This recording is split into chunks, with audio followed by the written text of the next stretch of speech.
surrounds Jackson Park, Woodlawn, is a very diverse community within communities. It's the old ladies like me, it's the young kids, it's the musicians, it's this or that. And the Park District should encourage Project 120 to be more open, to know who their board is, to begin to include and probably hire the same kinds of people that work for the Park District that are now working for the Bloomingdale 606. Because we avoided so many problems by having that. And not that there are not problems, but I have to say from that experience, the Park District was one. I raised lots of money in Hyde Park for 606. I mean, the raising of the money is not, I mean, it's not easy, but it's not as hard as getting people together to say, oh, I'm an owner, I'm part of this. You know, it's not just me. You know, we have a somewhat diverse group here, but the communities that border are much more diverse, and they may not all speak the same language in the same way and can't come out. And that is contingent on Project 120 to take the ball and recognize that they cannot do the same kinds of things that Julian Levy did. Thank you. Thank you.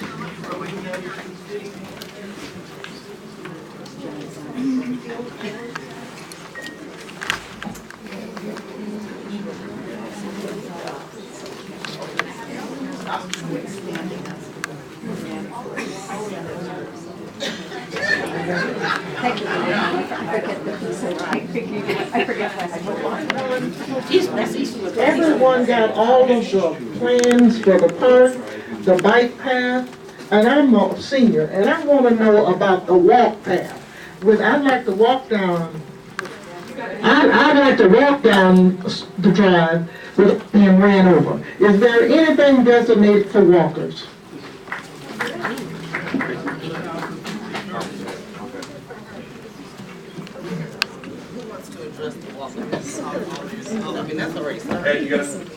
Well, Pat, you might as well address the whole room.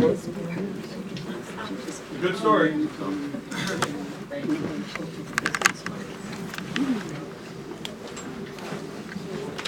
Hi, I'm Pat LeVar. I'm the Chief Operating Officer at the Chicago Park District, and back in end of March of this year, Mayor Emanuel talked about building on Burnham, the vision of building on Burnham.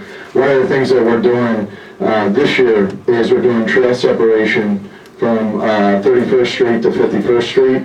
We're going to have a commuter lane and a pedestrian lane. There's going to be crushed stone on the walking path for joggers and walkers, and then bicycle users and others. The commuter trail will be separate, 31st to 51st. And then the following year, we're going to work on the north side, and eventually, something we should have did a long time ago, but eventually we're going to have all 18 miles of the Lakefront Trail have a commuter trail as well as a pedestrian trail.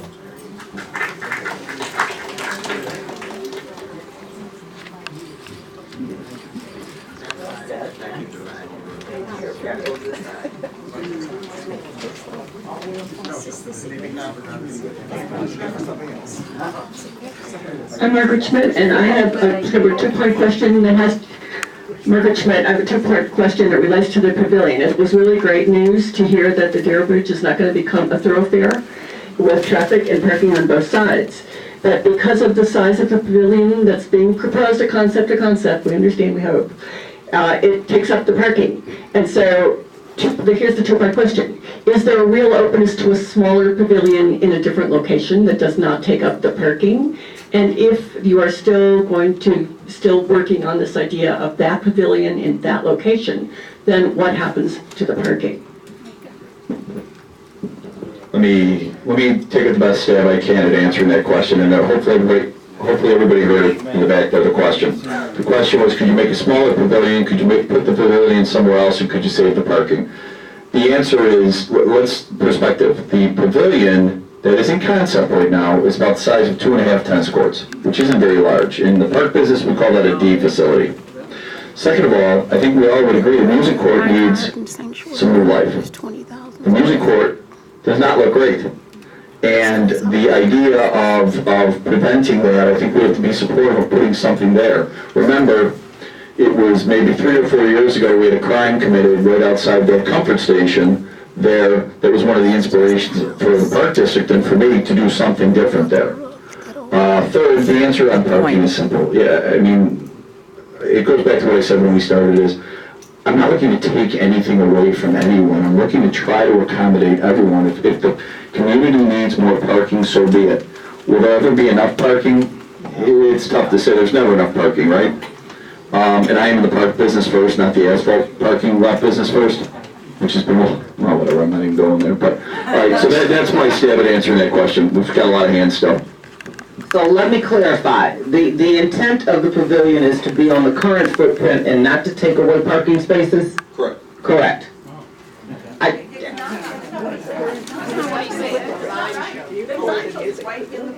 Okay, so the comment is that the design shows it right in the parking lot.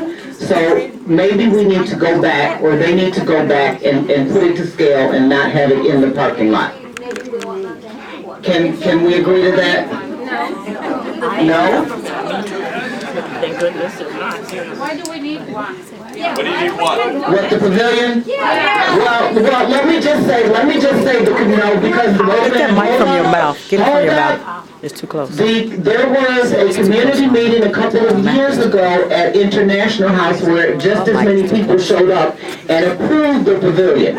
So a pavilion has been approved by the community. They did a very good presentation. It was well attended. I think we had 2 presentations.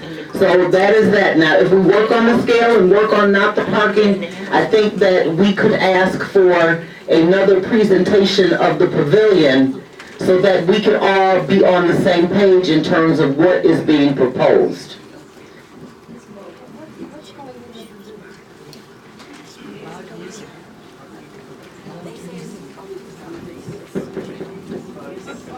I'm John Gisterhoff.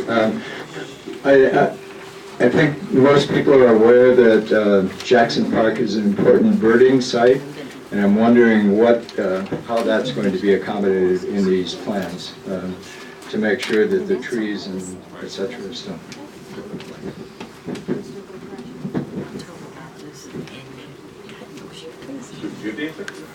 Well, I was just going to...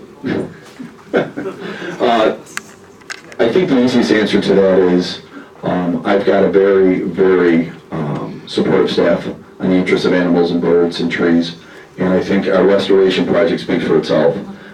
Personally, I think the lagoon in the area has never looked better, and in the years to come when it greens up, oh, you liked it? You liked the buckthorn and the overgrowth? See, it's going to go back, and it's the funny thing about trees, man. You know, they don't grow overnight. They don't. So just give us a chance. Give us a chance. But no, we have the best interest of the birds. There's a lot of discussion on that. Yes, yes. Hi, my name is Sarah Pervetsky. I've lived in Hyde Park for